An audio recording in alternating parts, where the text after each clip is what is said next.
Matthew Sanders from Encore Automotive Diagnostics and Repair, reporting live from Times Square, letting you guys know we're thinking about y'all. Any automotive concerns, repairs that you may need, feel free to give us a call at 919-539-7265 or stop by the shop at 816 South 3rd Street, Smithfield, North Carolina.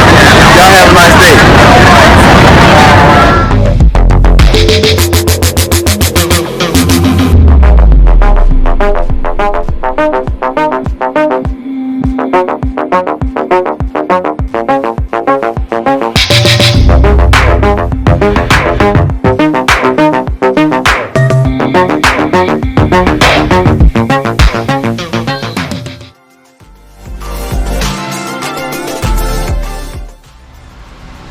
Good morning, Matthew Sanders here with Encore Automotive Diagnostics and Repair, and we are working on a legend.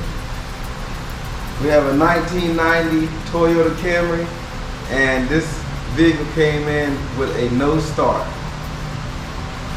Normally, I myself am not accustomed to working on older vehicles, but can't be selfish. We all don't drive new cars, and this customer has been here before, but in the process they purchased an older vehicle, so we couldn't tell no. We had to save the day. Unfortunately, what we found once we got the vehicle diagnosed was not good news. I was able to put the key in the on position and power the starter up to get the vehicle inside the shop. So I was confident that the switch was okay and working, and the starter was good, and it wasn't like an engine failure or locked up, seizing up or anything. But I wasn't able to plug up a scanner to it because I don't have an OBD1 scanner, and I was not able to get any information on where to start. But I did follow the condition. The condition there was no start, and I knew the starter worked, and I knew the ignition switch was able to be turned into the run position and keep the circuit closed to run the vehicle. Alright, so let me show you what I found. Vehicle with the steering column cover removed. I was able to get to the back of the ignition switch. I did some probing with my voltmeter, and I was able to determine that the ignition switch was in working order, allowing the circuit to be closed and send power downstream.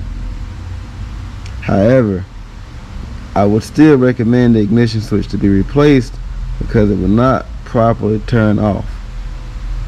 But that was not the case in the no start. It wouldn't go into the lock position.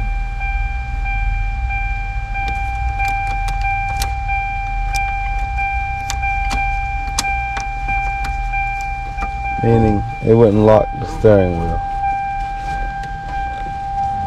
Alright, so once I determined that the switch was in enough working order to allow the current to pass through towards the starter, I decided to do a continuity test between the wires on this end and the wire on that end. When I get to the front of the vehicle, I came up to try to figure out how I was going to get enough wire to do the circuit test. And what I discovered here,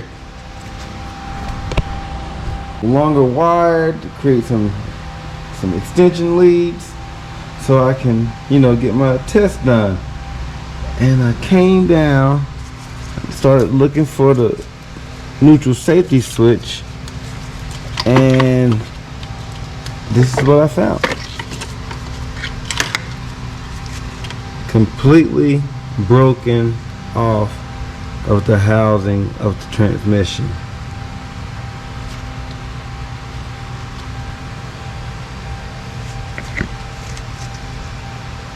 Yeah, no good. In order to fix this, the entire transmission will need to be replaced because you can't mount the sensor, the neutral safety switch, to any other, location on the vehicle, or where it will work properly. You can, reconfigure anything to make it work, but that's a safety device that you wouldn't want to go around. So the recommendation on this vehicle would be to basically replace the transmission and a whole lot of other things that needs to be replaced here as well, and keep it moving, which is would be pretty costly and possibly troublesome trying to find some of the parts. But lovely vehicle. Alright, tools used on this OBD1 vehicle to get the job done, because I was unable to communicate with the onboard computer, was my voltmeter, wiring diagram, and my power probe, and this big heavy brain I've been balancing for the last several years of my life. So check us out, Encore Automotive, Diagnostics and Repair, and remember, Encore to the core.